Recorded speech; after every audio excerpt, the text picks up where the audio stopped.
La Universidad Católica de Cuenca presenta Anatomía y evaluación de los 12 pares craneales, presentado por Byron Rubén Martínez Salazar, Luis Eduardo Martínez Salazar, Ariel Ignacio Mendoza Torres, César Andrés Sánchez Castillo y Jaime Berto Sares Reyes. Nervios o pares craneales. Se distinguen 12 nervios o pares craneales que salen del cerebro a través de orificios o fisuras del cráneo. Todos estos nervios se distribuyen en la cabeza y en el cuello, excepto el par número 10, que inerva demás estructuras del tórax y el abdomen. División de los pares craneales. Desde un punto de vista fisiológico, los pares craneales se sitúan en tres categorías: los nervios sensoriales, los nervios motores y los nervios mixtos. En los nervios sensoriales vamos a tener lo que es el nervio olfatorio, óptico y vestíbulo coclear. En los nervios motores vamos a tener lo que es el nervio oculomotor, troclear, abducen, accesorio e hipogloso. Y en los nervios mixtos o sensitivo-motores vamos a tener lo que es el nervio trigémino, facial, glosofaringio y el nervio vago. Distribución topográfica de los nervios craneales. En este caso vamos a hablar el origen anatómico que presentan cada uno de estos nervios craneales, empezando por el nervio olfatorio. Como sabemos, el nervio olfatorio se origina en lo que es el epitelio olfatorio de la lámina cribosa. El nervio óptico oftálmico se origina en la retina, específicamente en las neuronas que presenta la retina. El mesencéfalo va a dar origen a dos pares craneales que son el nervio oculomotor y el nervio coclear. El puente de Barolio o protuberancia o puente va a dar origen a lo que es el nervio trigémino, abducen, facial y el vestíbulo coclear. Y en lo que es el bulbo raquídeo va a dar origen a lo que es el nervio glosofaringio, vago, accesorio e hipogloso.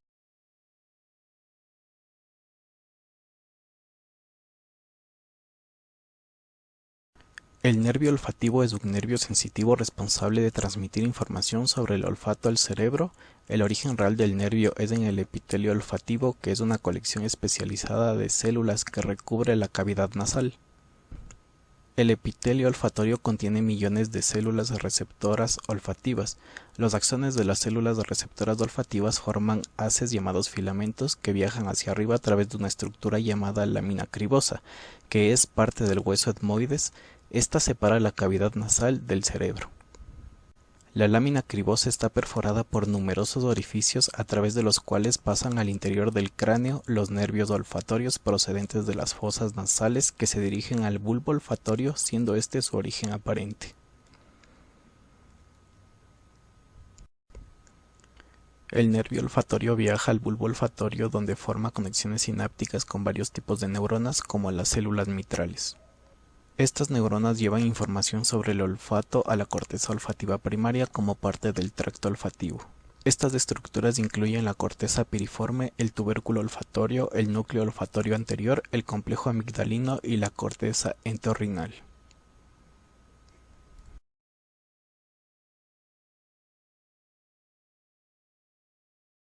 Para evaluar el primer par craneal se le pide al paciente que cierre los ojos, ocluya una fosa nasal e identifique la sustancia que se le acerca a la fosa nasal abierta, y después se examina la otra fosa nasal con una sustancia diferente. Se deben utilizar sustancias que contengan olores claros y distintos como café, menta, hierbabuena y jabón.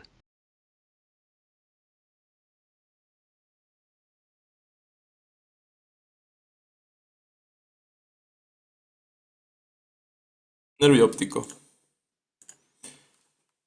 El nervio óptico es aquel que está constituido por fibras que nacen de células nerviosas de la retina.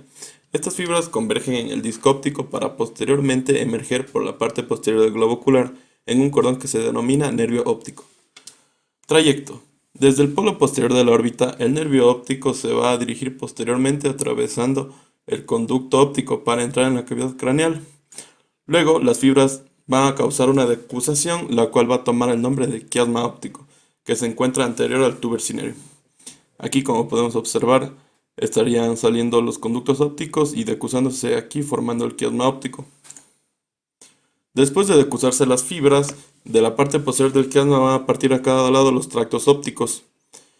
Estos van a rodear la cara inferior del pedúnculo cerebeloso dividiéndose en dos ramas, una que se dirige al cuerpo geniculado lateral y otra que se dirige al cuerpo geniculado medial del tálamo. Luego, estas fibras se van a dirigir a la corteza visual que se encuentra en la corteza cerebral occipital, alrededor del surco calcarino, para la interpretación de imágenes. Como podemos observar en esta imagen, aquí estaría en el cuerpo geniculado lateral y por radiaciones ópticas se dirigiría al lóbulo occipital, que es la parte de la corteza visual, alrededor del surco calcarino.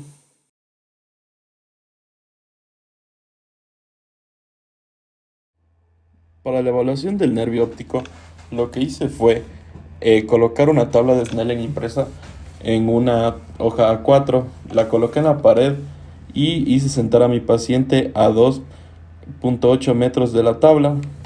Lo que hice fue pedirle que se tape un ojo y que leyera la tabla de arriba hacia abajo.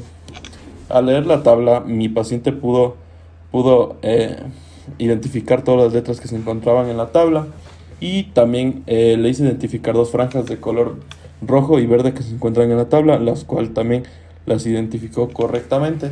Luego le hice tapar el ojo contrario y le hice igualmente que lea de arriba hacia abajo todas las letras y las pudo identificar correctamente. También le hice identificar las franjas de colores y las identificó muy bien. Este test de Snellen se hace principalmente para evaluar lo que es la agudeza visual del paciente. Como mi paciente pudo identificar todas las letras correctamente, se dice que no tiene ninguna afección en el nervio óptico ni en la visión.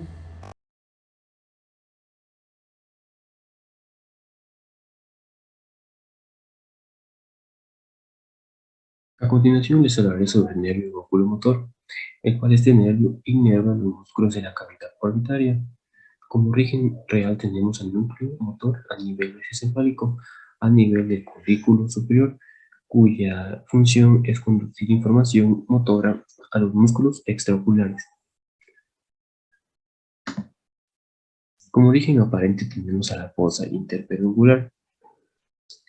En su trayecto, desde su origen aparente, este se dirige hacia inferior, lateral y un poco superiormente, y pasa lateral a la apófisis clinoides posterior. Este nervio penetra en la pared superior del seno cavernoso, en el cual va acompañado por el nervio troclear y oftálmico. Y tras pasar el seno cavernoso, este se dirige al extremo interno de la hendidura esfenoidal, donde se va a dividir en dos ramos terminales, el cual es ramo superior y ramo inferior. Tenemos dos ramos. El ramo superior, este se dirige superior e inerva los músculos recto superior y el músculo elevador del párpado superior. Tenemos también la rama inferior, una de las ramas más grandes, el cual da inervación al músculo recto inferior, recto medio y músculo oblicuo inferior. Al par craneal número 4, nervio patético o nervio troclear. Este nervio es motor e inerva tan solo el músculo oblicuo superior del ojo. Como origen real, el nervio real del par 4 craneal es el núcleo motor de 4 que se encuentra en el mesencéfalo a nivel del cúliculo inferior. Su origen aparente. En cuanto a su origen aparente, tenemos entre los cúliculos inferiores del mesencéfalo posterior. Este es el único nervio en el cual se decusa tras su origen real antes de emerger en su origen aparente. Como trayecto de este nervio tenemos que se dirige lateral y anteriormente, rodeando así los pedúnculos cerebrales y llega a la pared externa del seno cavernoso. Posteriormente, este sale del cráneo por medio de la fisura orbitaria superior y así entra a la órbita con un trayecto por la pared superior, para así poder llegar al músculo oblicuo superior.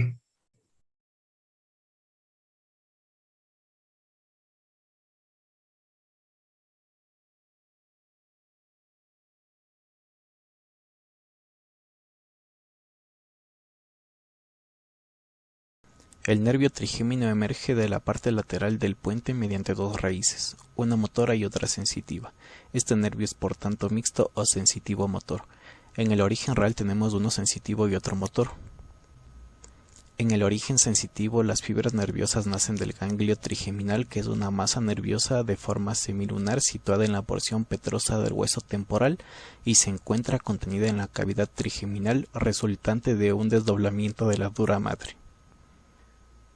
En el origen motor, las fibras motoras nacen de las células de dos núcleos masticadores. El núcleo principal está situado en la formación reticular gris del puente. El núcleo accesorio está en el mesencéfalo. El origen aparente está dado por dos raíces que emergen del puente en el límite entre su cara inferior y los pedúnculos cerebelosos medios. La raíz motora es mucho más pequeña que la raíz sensitiva. Emerge del sistema nervioso central medialmente a la raíz sensitiva cerca del borde superior de esta. El nervio trigémino se compone de tres ramos principales que son los nervios oftálmico, que es sensitivo, el nervio maxilar, que también es exclusivamente sensitivo, y el nervio mandibular, que es sensitivo motor. Los agujeros que atraviesan cada uno de estos ramos se encuentran en el hueso esfenoides. El nervio oftálmico pasa a través de la fisura orbitaria superior, recoge y conduce la sensibilidad de la piel de la región frontal y del párpado superior. Mediante sus ramos profundos asegura la sensibilidad de las mucosas de la parte superior de las cavidades nasales, es decir, de la región olfatoria de los senos frontales, esfenoidales y etmoidales y del globo ocular. Mediante sus ramos intracraneales inerva la dura madre frontal y occipital. El nervio maxilar atraviesa el agujero redondo y penetra en el trasfondo de la fosa infratemporal. Este recibe y conduce por sus terminaciones la sensibilidad de la piel de las mejillas, del párpado inferior, del ala de la nariz y del labio superior. Sus ramos profundos conducen la sensibilidad de la mucosa de la parte inferior de las cavidades nasales o área respiratoria, de las raíces dentarias y de las encías del maxilar. Sus ramos intracraneales inervan la dura madre temporal y parietal, así como la arteria meningia media. El nervio mandibular pasa por el agujero oval. Este recibe y conduce estímulos sensitivos percibidos en la piel de la región temporal de la mejilla y del mentón. Sus ramos profundos reciben la sensibilidad de la mucosa bucal, de la cara interna de las mejillas, de las encías, del labio inferior, de la región anterior de la lengua, de los dientes inferiores y de la mandíbula.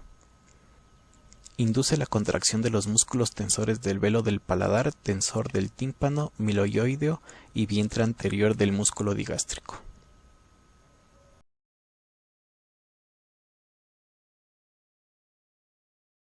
Para evaluar el quinto par craneal se examina la sensación de sus tres ramas, la oftálmica, maxilar y mandibular. Con la punta de un hisopo y con cuidado se toca la córnea para obtener el reflejo corneal. Luego se pide al paciente que cierre los ojos e indique dónde se está tocando con el hisopo. Se debe incluir la frente, mejillas y mentón de forma bilateral. Se debe preguntar al paciente si los estímulos se sienten igual en ambos lados.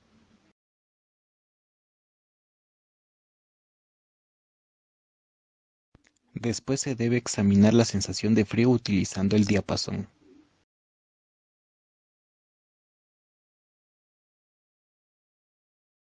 La función motora del quinto par craneal se evalúa por los músculos de la masticación. Se debe tratar de resistir los esfuerzos de la paciente de abrir y cerrar la mandíbula.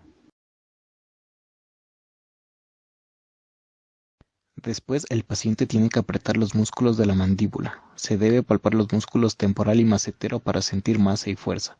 Se puede intentar forzar la mandíbula hacia un lado mientras el paciente pone resistencia para evaluar los músculos pterygoideos. También se debe evaluar el reflejo macetero, un indicador de disfunción motora superior que afecta el quinto par craneal, poniendo el dedo sobre el mentón del paciente con la mandíbula abierta, luego se da un golpe en el dedo con el martillo de reflejos.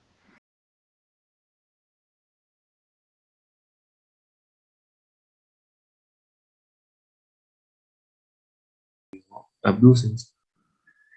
Este nervio es exclusivamente motor, inerva a un solo músculo del ojo, el cual es el recto lateral. Como origen real de este nervio tenemos al núcleo motor 6 en la fosa romboidea o suelo del cuarto ventrículo. La salida del tallo lo hace por por medio del surco bulbopontino, superior a las pirámides vulvares. Siendo así, este es su origen aparente. Desde su origen aparente, el nervio abducen se dirige anterior, lateral y superiormente. Penetra en el espesor de la pared del seno cavernoso, en donde se ubica justo en medio de los 5 nervios que pasan dicha pared, como tenemos al nervio troclear, al trigémino 1, trigémino 2. Luego continúa su trayecto hasta la cavidad orbitaria, atravesando el agujero esfenoidal por dentro del anillo de zinc. Dentro de esta cavidad tiene un recorrido corto hasta llegar al músculo lateral externo sobre el cual ejerce su función.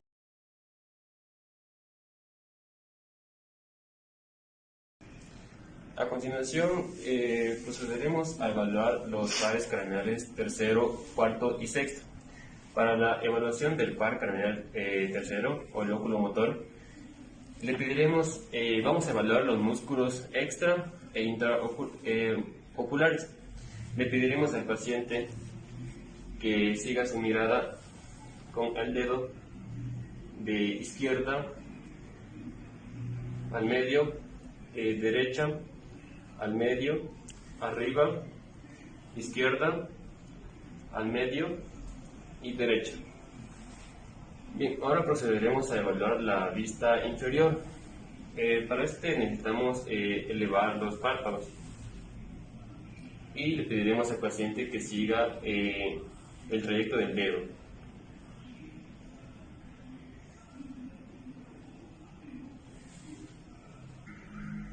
Para el reflejo fotomotor llevaremos una fuente luminosa como es la linterna pupilar para evaluar la contracción pupilar o la miosis.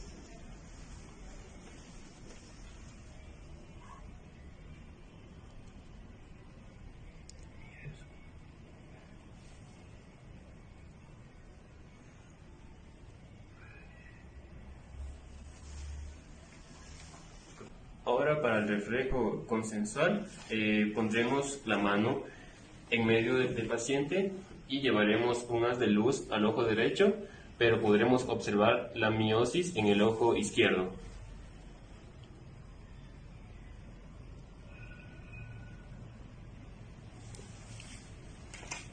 A continuación pondremos el dedo enfrente del paciente y le pediremos que mire a un lugar distante y que nuevamente vuelva a mirar el dedo. Esto, al mirar a un lugar distante, notaremos una midriasis, pero cuando vuelve a mirar nuevamente el dedo, notaremos una miosis pupilar. Ya, a continuación, el paciente debe mantener la vista enfrente y debe realizar una inclinación lateral de la cabeza en ambas direcciones, izquierda, derecha. Esto sin perder la vista enfrente. Al realizar este movimiento, el ojo contralateral va a realizar un movimiento asemideal. Esto va a corresponder a la evaluación del par craneal número 4, conocido como troclear. Bien, por último pediremos al paciente que mire el dedo y así siga su trayecto de izquierda y medio de derecha. Esto para poder evaluar el músculo recto lateral que corresponde a la evaluación del par craneal número 6.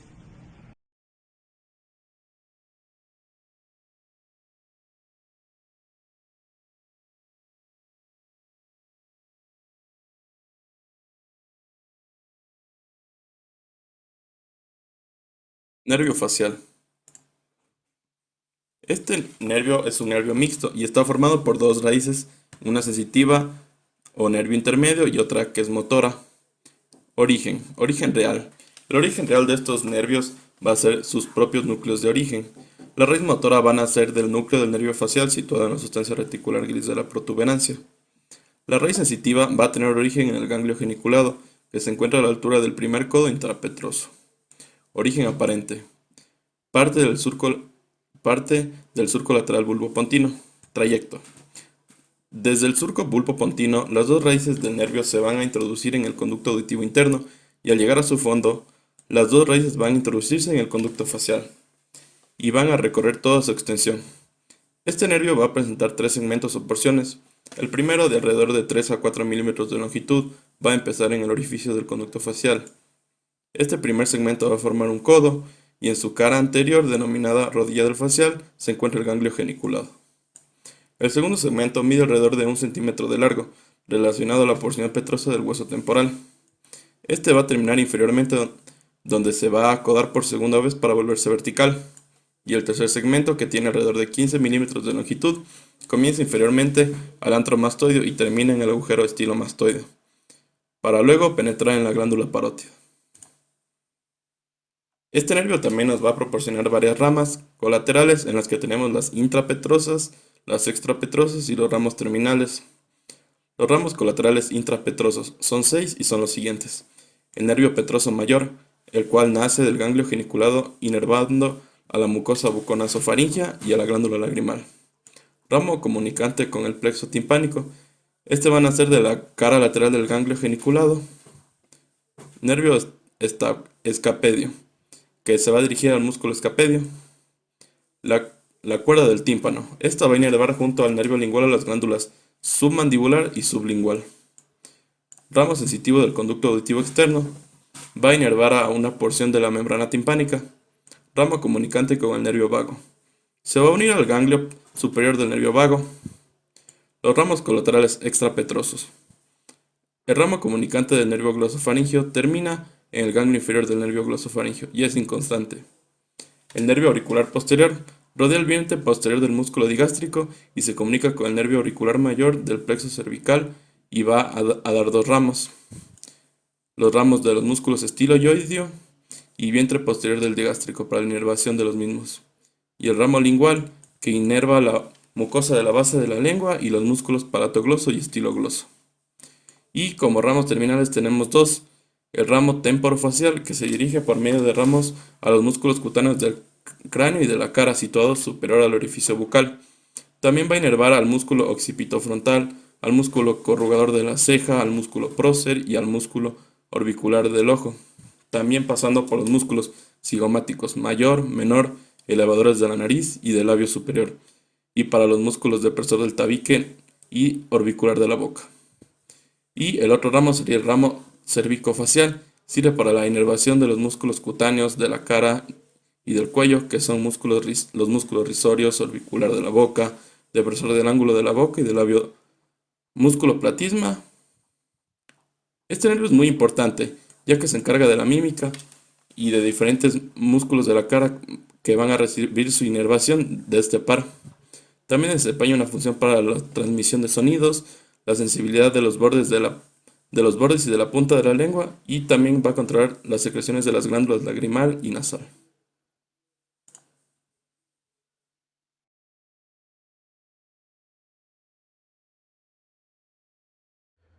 Para la evaluación del nervio facial, lo que hice fue pedirle a mi paciente que realice varios gestos para mí, como elevar las cejas, fruncir el ceño, cerrar los ojos, enseñarme los dientes, inflar las mejillas, sonreír y silbar. Esto para ver si la función motora del par está funcionando correctamente. Luego, en la parte sensitiva, lo que hice fue hacerle probar por medio de hisopos a mi paciente dos sabores en la punta de la lengua, salado y dulce, y mi paciente los pudo reconocer perfectamente.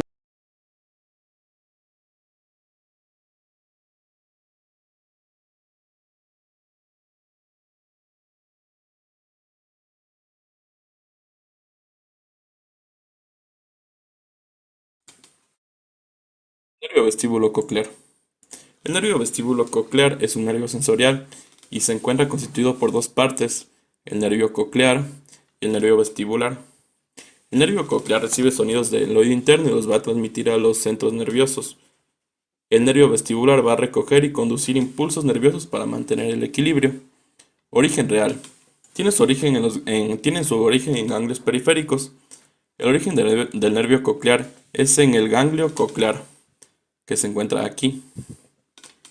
Este va a entrar a la protuberancia por la parte lateral del surco bulbopontino y va a terminar anteriormente al pedúnculo cerebeloso en dos núcleos, los núcleos cocleares anterior y posterior, como los podemos observar aquí. El ganglio de origen del nervio vestibular se denomina ganglio vestibular, que se puede ver aquí, el cual se encuentra en el fondo del conducto auditivo interno y va a llegar a la protuberancia por el surco bulbopontino, medial al núcleo, al nervio coclear, y va a terminar en núcleos de la zona vestibular de la fosa romboidea, como podemos observar aquí. El origen aparente. El origen aparente se encontraría en el surco bulbopontino, en su punto de emergencia del sistema nervioso central. Como lo podemos ver aquí, este sería el origen aparente saliendo del surco bulbopontino.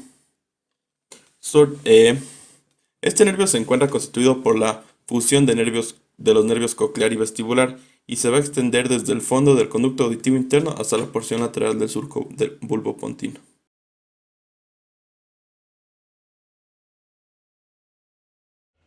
Para la evaluación del par vestíbulo coclear, lo que hice fue sentar a mi paciente, hacerle que cierre los ojos y a continuación procedí a chasquear mis dedos a un lado de cada oído.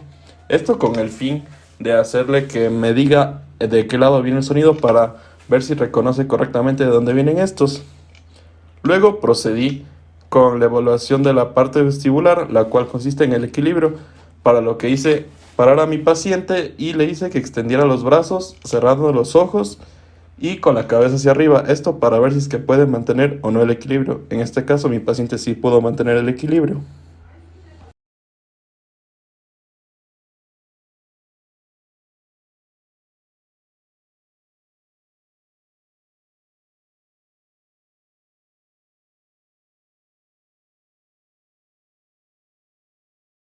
Nervio glosofaríngeo. Este nervio es mixto, posee fibras motoras y fibras sensitivas. Como estamos viendo en esta imagen, las fibras motoras se dirigen a lo que es los músculos de la faringe y los músculos de la lengua, mientras que las fibras sensitivas se dirigen a lo que es la mucosa de la faringe y a los 3/3 posteriores linguales. Presenta también lo que son las fibras vegetativas o parasimpáticas que van dirigidas a lo que es la glándula parótida.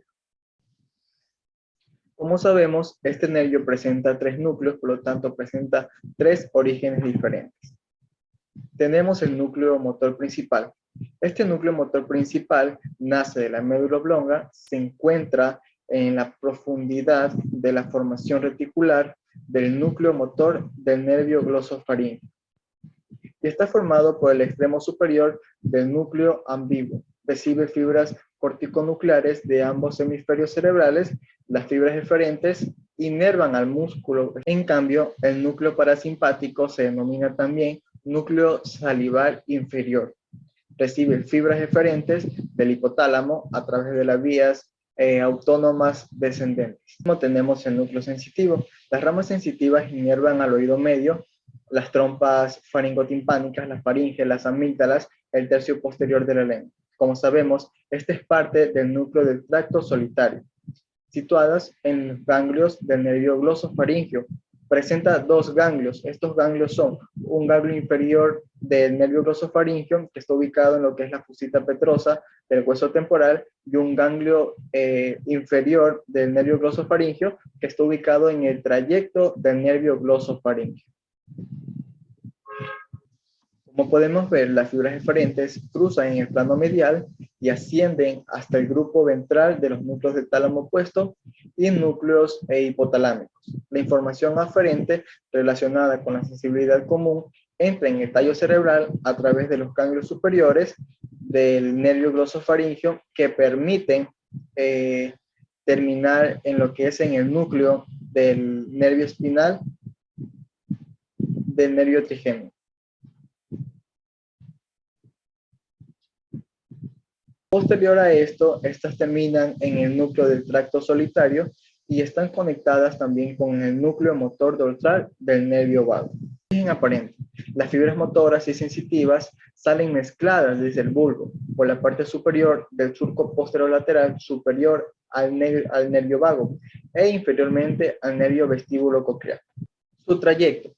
El nervio glosofaringeo abandona la superficie anterolateral de la parte superior de la médula oblonga con una serie de pequeñas raíces en el surco entre la oliva y el pedúnculo severoso inferior.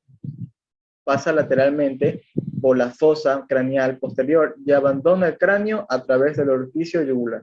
Como podemos ver en esta imagen, las fibras parasimpáticas preganglionales eferentes alcanzan al ganglio óptico a través de las ramas timpánicas del nervio glosofaringeo, el plexo timpánico, el nervio petroso menor. Lo que se caracteriza de este núcleo es que las fibras preganglionares alcanzan lo que es la glándula salival parótida. Como ya habíamos mencionado anteriormente, encontramos lo que es las raíces del nervio glosofaringeo y esas dos protuberancias amarillas son lo que son los ganglios sensitivos superior e inferior del nervio glosofaringeo.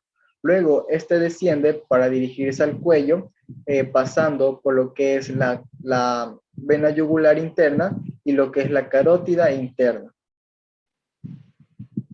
Posterior a esto, el nervio glosofaringeo va a dar una rama sensitiva que se va a llamar nervio del seno carotidio, la cual va a inervar a lo que es el cuerpo carotidio y el seno carotidio.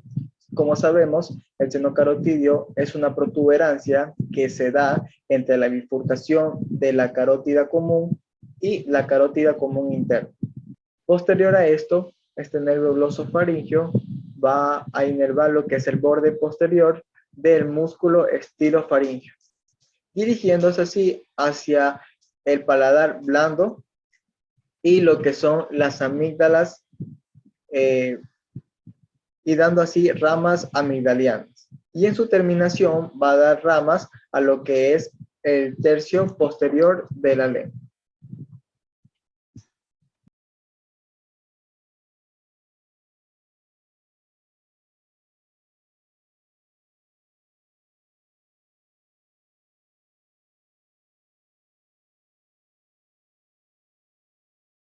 Nervio vago o neumogástrico. Este nervio vago es un nervio sensitivo motor cuyo territorio es muy extenso. Comprende vísceras del cuello, del tórax y el abdomen. Pertenece en gran medida al sistema órgano vegetativo. Este nervio presenta 3 núcleos, por lo tanto, cada uno tiene orígenes diferentes. Comenzando por el núcleo motor principal. Este de aquí se encuentra en la profundidad de la formación reticular de la médula oblonga y está formado por el núcleo ambiguo. Decide fibras corticonucleares de ambos hemisferios cerebrales. Las fibras eferentes inervan los músculos conscriptores de la faringe y los músculos intrínsecos de la laringe. Posterior a este tenemos lo que es el núcleo parasimpático o vegetativo. Es el más importante y tiene su origen en el núcleo dorsal del vago y se encuentra debajo del piso de la parte inferior del cuarto ventrículo, como estamos viéndolo en esta imagen. Posterolateral al núcleo del hipogloso, recibe sus fibras aferentes del hipotálamo a través de las vías autónomas descendentes. También recibe otras fibras aferentes incidentes del nervio glosofaringeo, reflejo del seno carotidio. Las fibras aferentes se distribuyen a los músculos involuntarios de los bronquios, el corazón, el esófago, el estómago, el intestino delgado, el intestino grueso y eso, además el tercio distal del colon transverso. Y por último tenemos al núcleo sensitivo. Este de aquí se origina de 2 ganglios, denominado ganglio superior o yugular y en ganglio inferior o plexiforme. El núcleo sensitivo es la parte inferior del núcleo del tracto solitario. Las sensaciones del gusto tienen un trayecto a través de los axones periféricos de las células nerviosas situadas en el ganglio superior del nervio vago. La información aferente está relacionada con la sensibilidad común. Penetra el tallo cerebral a través del ganglio superior del nervio vago que termina en el núcleo espinal del nervio trigémino. Ahora vamos a hablar de su origen aparente. El origen aparente de este nervio procede del surco posterolateral del bulbo raquídeo. Continuando con su trayecto, este nervio va a presentar el mismo trayecto que el nervio glosofaringeo. El nervio vago va a abandonar la superficie anterolateral de la parte superior de la médula oblonga en forma de pequeñas raíces a través del surco situado entre la oliva y el pedúnculo cereberoso inferior. El nervio pasa lateralmente a través de la fosa craneal posterior y abandona el cráneo por el agujero yugular o orificio yugular. Distribución del nervio vago. El nervio vago va a poseer dos ganglios sensitivos, un ganglio redondo superior situado sobre el nervio del orificio yugular y un ganglio inferior cilíndrico. El nervio vago va a descender verticalmente por el cuello dentro de la vaina carotidia, pasando por la vena yugular y la arteria carótida interna y común. Este nervio vago va a brindar ramas, una rama cervical, una rama torácica y una rama abdominal. Comenzando por las ramas cervicales, esta va a dar un ramo meningio, un ramo auricular y un ramo faringio. También va a llevar a los músculos y a la mucosa de la faringe un ramo cardíaco, el plexo cardíaco y un ramo cardíaco derecho. Va a presentar también lo que es el nervio laringio superior, que se va a bifurcar y va a dar lo que es el nervio laringio interno y un nervio laringio externo.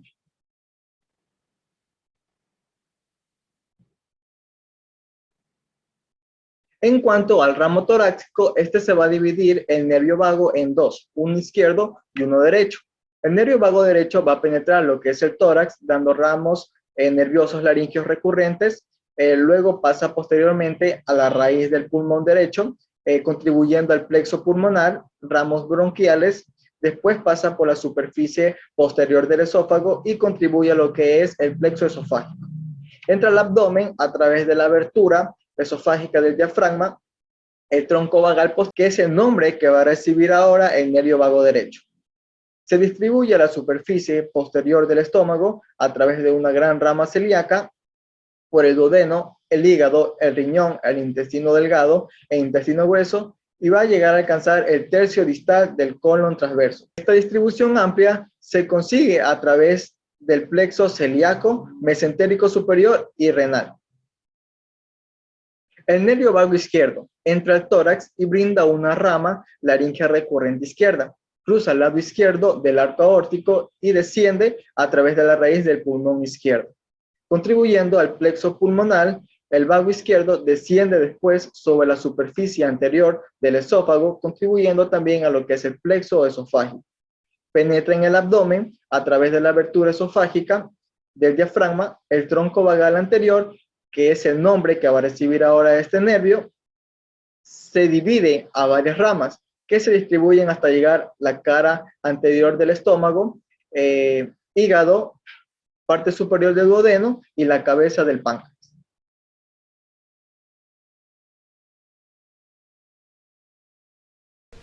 Antes de comenzar con la evaluación de estos pares craneales, debemos saludar y presentarnos con el paciente. Posterior a esto, debemos realizar la respectiva anamnesis, que es el nombre, la edad, la ocupación, los antecedentes clínicos o quirúrgicos. Debemos explicar al paciente lo que vamos a analizar, que es la evaluación de estos dos pares craneales, que es el nervio vago y el glosofaríngeo. La primera evaluación va a constar de la fonación, que la vamos a realizar mientras estamos hablando con el paciente. La segunda va a ser la deglución, en la que le vamos a dar al paciente un sorbo de agua. La tercera evaluación va a ser la exploración del paladar y la óvula. En la cuarta exploración vamos a ver lo que es el reflejo nauseoso, en la que le vamos a introducir un bajalenguas en la pared posterior de la faringe. Como sabemos, la evaluación de estos dos pares craneales se realiza en conjunto, ya que presentan el mismo origen anatómico. La fonación. Como ya había hablado anteriormente, esta de aquí la vamos a tomar en el transcurso de que estamos hablando con el paciente. Vamos a tener en cuenta la tonalidad de la voz o si tiene una voz nasal, que es lo más común en la alteración de este nervio, que es el nervio vago. En lo que es la deglución, vamos a dar al paciente a beber un sorbo de agua.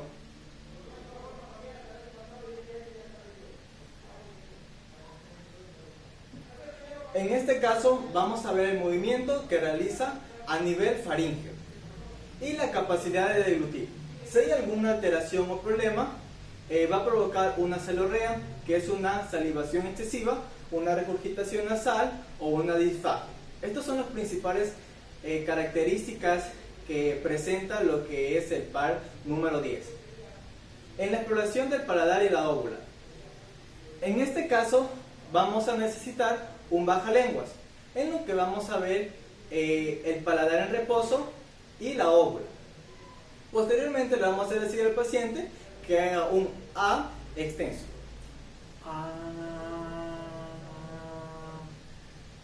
Como podemos ver, la óvula y el paladar se contraen normalmente.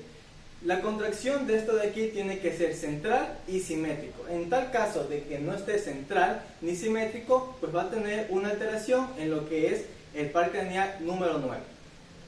A continuación, y por último, vamos a hacer el reflejo nauseoso.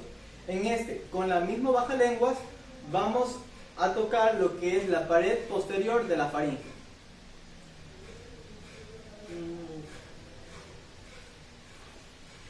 Como estamos viendo, el paciente acaba de presentar una arcada o náuseas, como lo mismo lo dice, reflejo nauseoso, es porque presenta ganas de vomitar. Estas han sido todas las evaluaciones que se deben realizar ante estos dos nervios, que es el nervio glosofaringeo y el nervio vago. Gracias.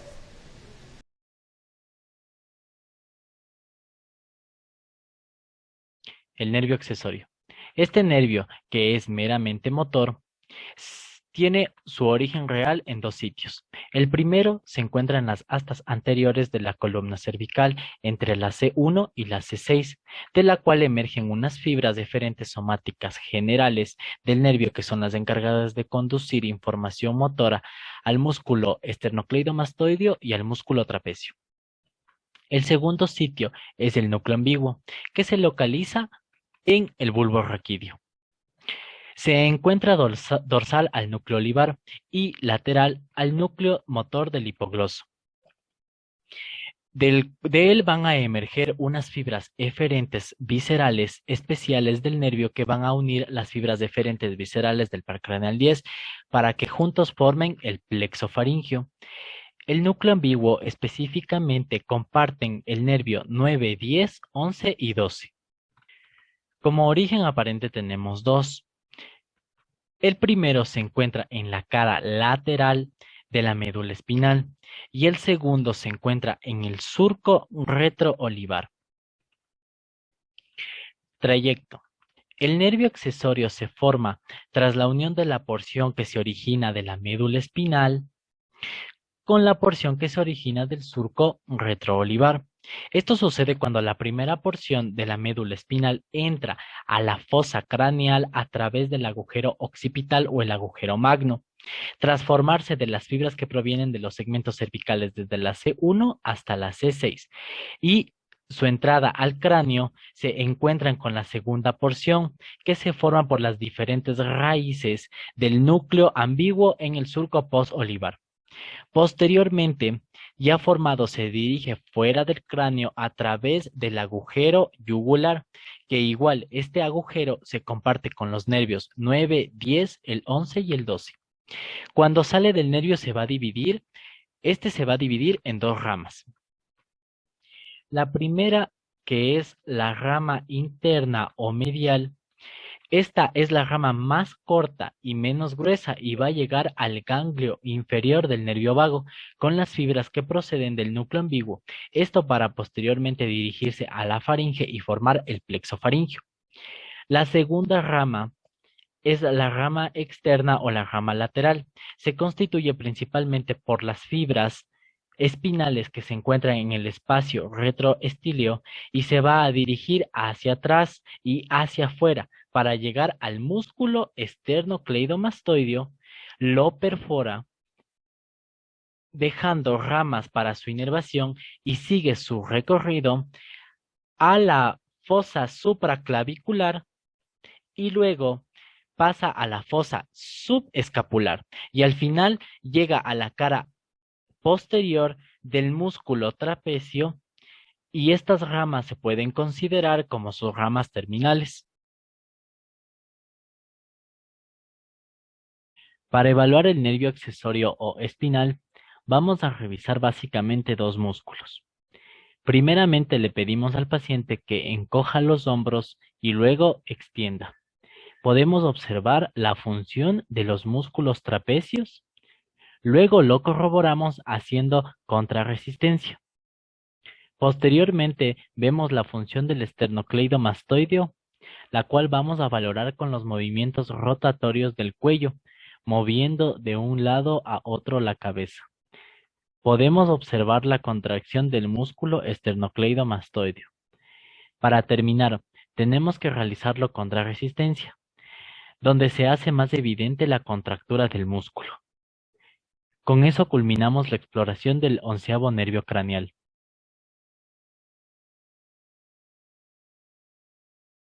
Nervio hipogloso. El nervio hipogloso tiene su origen real en el núcleo motor del 12, que está ubicado en la parte dorsal de la médula oblongada, a los lados de la línea media, en la mitad inferior del piso del cuarto ventrículo. Su referencia superficial es por fuera del trígono del hipogloso. Este núcleo conduce información ESG, que significa E, eferente información motora, y SG es somática general, que es de músculo esquelético. Como su origen aparente tenemos que el surco preolivar, que se encuentra entre la pirámide vulvar y la oliva vulvar. Es aquí donde emergen como varias fibras consecutivas que después constituyen al tronco nervioso. Trayecto. El nervio hipogloso emerge como un nervio exclusivamente motor y abandona el cráneo a través del conducto del hipogloso. Es a su salida que una rama del plexo cervical se une. Esta rama conduce información de las fibras motoras de los nervios espinales de C1 y C2, además de fibras sensitivas del ganglio espinal del nervio C2. Tras salir de dicho conducto, se sitúa en el espacio retroestilio. El nervio desciende hacia adelante, situándose medial a la yugular interna y lateral a la carótida interna y al nervio vago. Rodea después la cara lateral de la carótida externa y llega hasta el ángulo de la mandíbula, aplicado a la superficie del músculo hiogloso. Hacia el nervio pasa profundo a la glándula submandibular y asciende en dirección a la punta de la lengua. Su trayecto describe una concavidad hasta llegar a la lengua. Ramos. Durante su trayecto, el nervio hipogloso va dejando ramos. El primer ramo es el nervio meningio. Este ramo tiene su trayecto recurrente hacia el cráneo, inerva la dura madre de la fosa craneal posterior y del suelo. Las fibras de este ramo provienen del ganglio raquídeo del nervio espinal C2 y no propiamente del hipogloso. Raíz superior del asa cervical, o también conocida como ramo descendente. Esta raíz desciende para unirse a la raíz inferior y así formar el asa cervical. Del asa salen unos ramos para los músculos infrayoideos. Esta raíz lleva en su mayoría fibras motoras de los nervios espinales C1 y C2 y minoría del nervio hipogloso. Nervio del tiroideo, originado del tronco del hipogloso, se dirige hacia adelante y abajo hacia el músculo tiroideo. Nervio del hiogloso y nervio del estilogloso. Se origina también en el tronco del hipogloso y cuando cruzan la cara superficial del hiogloso se bifurcan para inervar a los músculos, que es el hiogloso, y al músculo estilogloso. Nervio genioideo. Es una rama delicada originada poco antes de las ramas terminales. Se dirige hacia adelante hasta el músculo genioideo. Ramas terminales o nervios linguales son originados a nivel de la cara anterior del músculo hiogloso y en el macizo lingual se arborizan y forman un abanico. Sus ramas son para el músculo geniogloso y para los músculos intrínsecos de la lengua. Para evaluar el nervio hipogloso, vamos a revisar la lengua dentro de todo lo que corresponde a esta función. Primeramente, le pedimos al paciente que abra la boca y vamos a revisar la lengua en reposo. En esta parte de la exploración, nosotros vamos a ver si hay deformidades, si hay desviaciones, cómo se encuentra el volumen de la lengua o si hay alguna alteración dentro de su forma que nos permita saber si existe alguna lesión en los músculos de la lengua. Posteriormente le pedimos al paciente que saque la lengua. Por medio de esta prueba podemos observar si existen desviaciones anormales. Luego, el paciente debe realizar movimientos de adentro hacia afuera, de manera rápida. Luego, movimientos hacia los lados. Vemos que la movilidad lingual se encuentra dentro de lo normal. Para terminar, le pedimos al paciente que empuje el cachete con la lengua. Con nuestro dedo hacemos un poco de presión para que el paciente empuje el dedo. Con eso concluimos la exploración del 12º nervio craneal.